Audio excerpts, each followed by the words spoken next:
Governor, welcome back to Fox News Sunday. Thank you, Chris. Good to be back.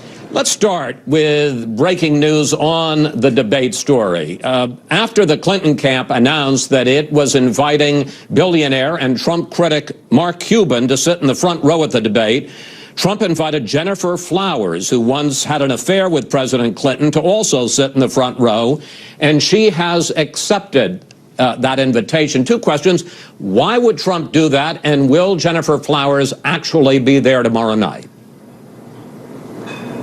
Well, look, Hillary Clinton apparently thinks this is an episode of Shark Tank, but this is America, Chris. It's serious business. The American people have an enormously important choice to make, and Donald Trump's tweet was really mocking the fact that Hillary Clinton was trying to distract attention away from this moment in our national life where the American people are going to see a strong contrast between the broad-shouldered leadership of Donald Trump, who's prepared to rebuild our military, reduce taxes, repeal Obamacare, stand by our Constitution, and make America great if I may, sir, because we've got limited who simply offers a third Obama term. I don't want to ask you, will Jennifer Flowers be there?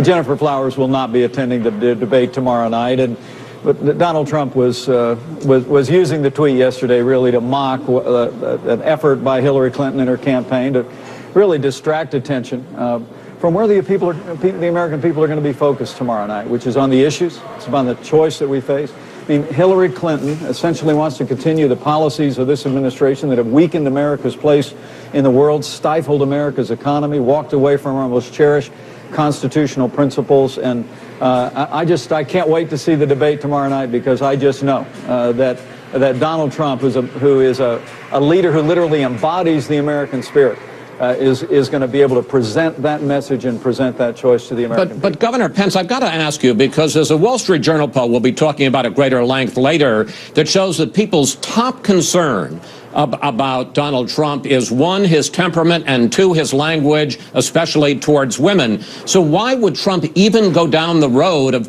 bringing up Jennifer Flowers, who once had an affair with a president? Well, the question really should be, why was Hillary Clinton in her campaign, inviting some celebrity basketball team owner to the debate to sit on the front row, someone who has mocked and ridiculed my running mate? Do you really see those two as equivalent? Do you really see those two as equivalent, Mark Cuban and Jennifer Flowers? Well, look, Mark Cuban has been out there saying some pretty tough stuff about my running mate, but Mark Cuban knows about as much about national security as I do about professional basketball. But the truth is that Donald Trump has a unique way of communicating to the American people. And I think his tweet yesterday was all about demonstrating that here we have in Hillary Clinton and her campaign just a couple of days before a debate of enormous importance in the life of our nation. She was trying to distract attention, her campaign trying to play games with front row seats, and Donald Trump's not about that. He's going to focus in this debate tomorrow night, as he has throughout this election, on the issues the American people care about. And I think that's why you see the momentum in this campaign. As I here in Iowa last night, before an enormous crowd here, I was in North Carolina earlier this week, in Williamsburg, Virginia, in the pouring rain with 650 Governor, people. I don't mean to interrupt, but I want to try to get this campaign, and that's why Donald Trump is on his way to the White House. I want to try to get to some questions. You say you want to talk issues. Let's talk issues, because one of them clearly in the first debate tomorrow night, in the wake of the shooting in Charlotte this last week, is going to be race and policing. After looking at the videos that were released by Charlotte police last night, does Donald Trump and do you believe that the police acted reasonably in the shooting of Keith Scott? Well, I have seen the videos, and I think at this point we need to let the investigation go forward. I was in North Carolina yesterday, and I think we should pray for the families of those who lost their lives in these police action shootings, both in North Carolina and in Oklahoma. We mourn with those who mourn, and we do well to remember that any loss of life is precious. The American people are entitled, the people of Charlotte are entitled to swift and immediate investigation that's transparent, and be confident that justice is served. But people are entitled also to peaceably assemble, but they're not entitled engage in violence against persons or property. I'm pleased to see now for several days in a row those demonstrations have been peaceable. But at the end of the day, we also need to step away from efforts by Hillary Clinton and others to paint law enforcement in this country with the broad brush of racial bias. Hillary Clinton this week, before all the facts were in the wake of an African-American police officer involved in a police action shooting that cost the life of a citizen in Charlotte, referred to the implicit bias in policing. Donald Trump and I don't believe that law enforcement in this country is a force for racism or division. Donald Trump and I know what the American people know, that law enforcement in this country is a force for good.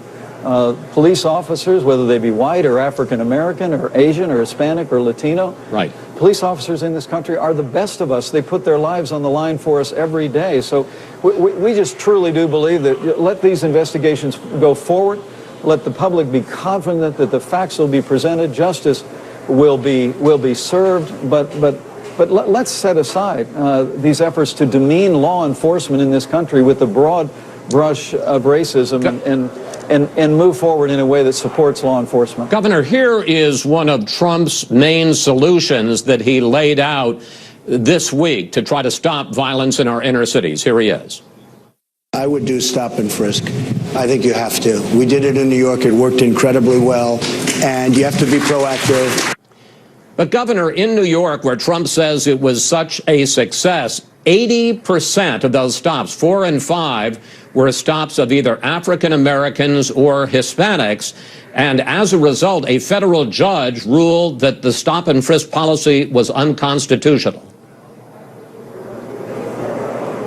Well, I know there was one court decision in that regard, but stop and frisk literally saved lives in New York City when it was implemented. It's been implemented in cities around the country, and it's on a sound constitutional footing. This gives law enforcement officers the opportunity, with probable cause, to be able to stop and question individuals that they think may be involved or about to be involved in criminal activity. And Donald Trump specifically was talking about the crisis of criminality and murder in Chicago.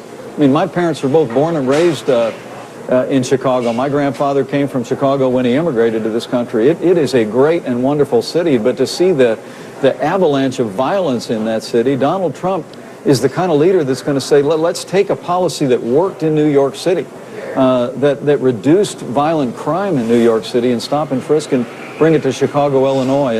And that's just the kind of leadership he's going to continue to provide. Governor, I want to ask... He is a man that you will find is impatient with failure and impatient Governor, I want to ask you about another form of his... Chicago can be safe, but it's going to take... If I can, sir, I want to ask you about another form of Donald Trump's leadership. In the wake of the New York bombing, another big topic on Monday night is likely to be how to protect the homeland, and here's what Trump said about that. It's time to put firm immigration controls in place. Extreme vetting, right? Extreme vetting. But Ahmad Rahami, the suspected bomber, came to this country as a child in 1995 and is a naturalized U.S. citizen. So how would extreme vetting have prevented Rahami from these bombings that he allegedly committed? Well, Chris, last week there were several terrorist attacks. There was one in Minnesota, knife-wielding terrorist in this country, legally under the color of the law, injured 9 people. Thankfully, no loss of life. We had Mr. Rahami involved in terrorist bombings in New Jersey and New York City, and we don't know the motivation of the permanent legal resident in Washington State who took 5 American lives last night. But I think what you heard Donald Trump talking about was just simply we need common sense back in our immigration policies in this country. We need to begin to recognize that we are at war with radical Islamic terrorism. Hillary Clinton won't even name radical Islamic terrorism. Donald Trump has a plan to confront it. A part of that includes a full review of our immigration policies, suspending immigration from territories and nations that have been compromised by terrorism. And Hillary Clinton actually wants to increase the refugee flow from Syria by 550%. I think what Donald Trump was talking about in the wake of those terrorist attacks a week ago is that we simply have to take a step back. We have to start doing things differently. We have to start putting the safety and security of the American people first, and that's precisely what Donald Trump will do when he becomes president of the United States. Governor, I want to ask you about one final question and one final issue. The Washington Post reported this week that the Trump Foundation paid out $250,000, more than $250,000 to settle various lawsuits against Trump and Trump businesses. Now, Governor, as I'm sure you know, there are laws against what's called self-dealing, where a charity spends money for the personal benefit of a person or his businesses. Well, I think the Trump Foundation has responded to those questions and will continue to answer any issues that arise. I know that the Washington Post reporting on this has been very, very sketchy. They've been found to be factually incorrect on a number of bases. Well, no, but I'm sure the Trump family and the foundation welcomes that. Sir, if I may, let me ask you about one specific case, and that is the case of the flag in Mar-a-Lago. The city of Palm Beach sued Mar-a-Lago because they had a flag that exceeded zoning barriers. There was a settlement under which Mar-a-Lago, the for-profit club run by Donald Trump, was going to pay $100,000 to a charity.